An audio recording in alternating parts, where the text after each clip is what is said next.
किस पाप के कारण धृतराष्ट्र जन्म से ही अंधे थे? महाभारत में धृतराष्ट्र अंधे थे, लेकिन उन्हें यह अंधापन पिछले जन्म में मिले एक श्राप के कारण मिला था।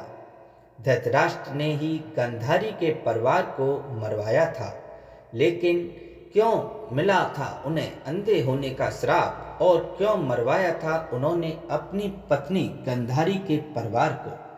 आइए जानते हैं धृतराष्ट्र से जुड़ी कुछ ऐसी ही खास बातें। भीम ने धृतराष्ट्र के प्रिय पुत्र दुर्योधन और दुशासन को बड़ी निर्दयता से मार डाला था। इस कारण धृतराष्ट्र भीम को भी मार डालना चाहते थे।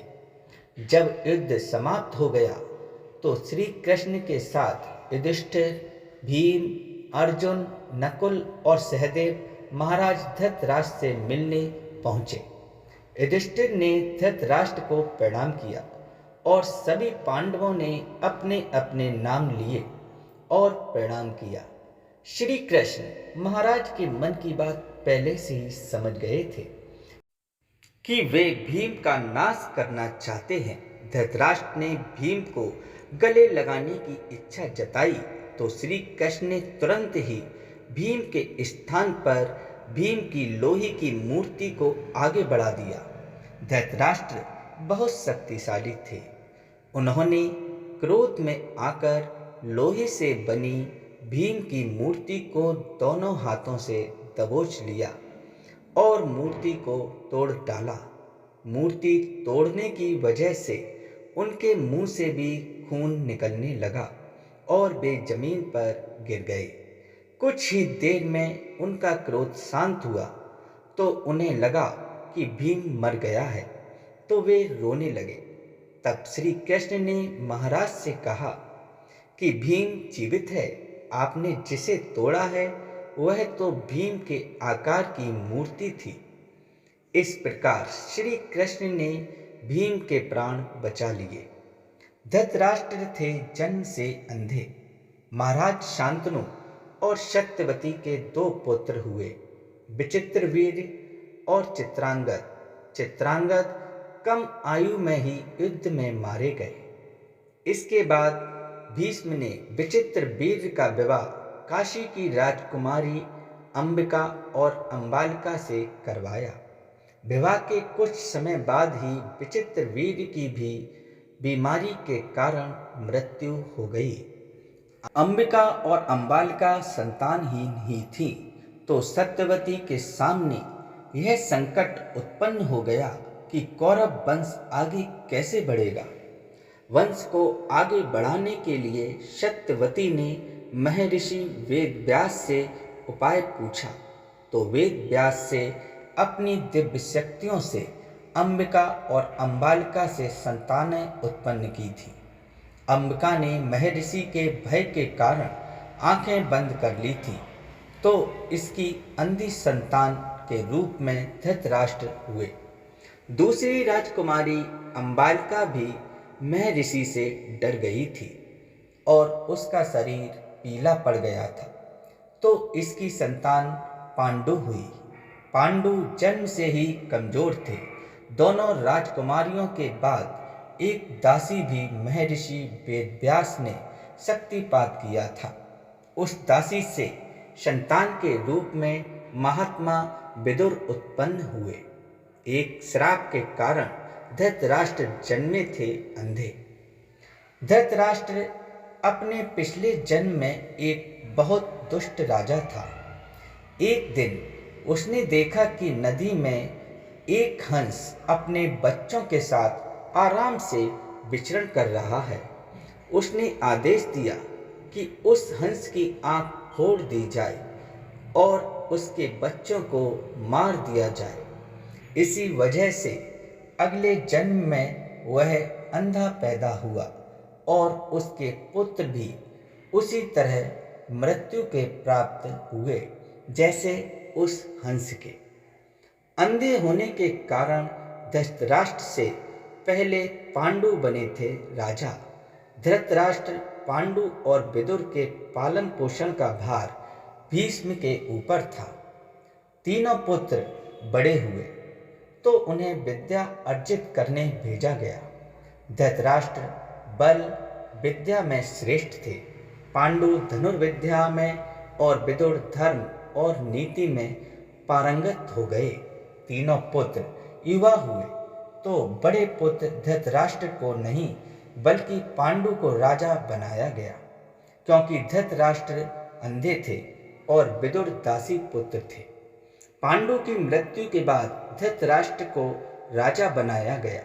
धृतराष्ट्र नहीं चाहते थे कि उनके बाद युधिष्ठिर राजा बने, बल्कि वे चाहते थे कि उनका पुत्र दुर्योधन राजा बने। इसी कारण वे लगातार पांडव पुत्रों की उपेक्षा करते रहे। गांधार की राजकुमारी से विवाह। भीष्म ने धृतराष्ट्र का विवाह गांधार की राजकुमारी गांधारी से करवाया था। विवाह से पूर्व गांधारी को यह बात मालूम नहीं थी कि धृतराष्ट्र अंधे हैं। जब गांधारी को यह बात मालूम हुई तो उसने भी अपनी आंखों पर पट्टी बांध ली। अब पति और पत्नी दोनों अंधे के समान हो गए थे। धृतराष्ट्र और गांधारी के 100 पुत्र और एक पुत्री थी। दुर्योधन सबसे बड़ा और सबसे प्रिय पुत्र था। दुर्योधन के प्रति धृतराष्ट्र का अत्यधिक मोह था। इसी मोह के कारण दुर्योधन के गलत कार्यों पर भी वे मौन रहे। दुर्योधन की गलत इच्छाओं को पूरा करने के लिए भी हमेशा तैयार रहते थे। यही मोह पूरे वंश के नाश का कारण बना। धृतराष्ट्र ने मरवाया था गांधारी के परिवार को। धृतराष्ट्र का विवाह गांधार देश की गांधारी के साथ हुआ था। गांधारी की कुंडली में दोष होने की वजह से एक साधु के कहे अनुसार उसका विवाह पहले एक बकरे के साथ किया गया था। बाद में उस बकरे की बलि दे दी गई थी। यह बात गांधारी के विवाह के समय छुपाई गई थी। जब धृतराष्ट्र को इस बात का पता चला तो उसने गांधार नरेश सुबाला और उसके 100 पुत्रों को कारावास में डाल दिया और काफी यातनाएं दी। एक एक करके सुबाला के सभी पुत्र मरने लगे। उन्हें खाने के लिए सिर्फ मुट्ठी भर चावल दिए और सुबाला ने अपने सबसे छोटे बेटे शकुनी को प्रतिरोध के लिए तैयार किया।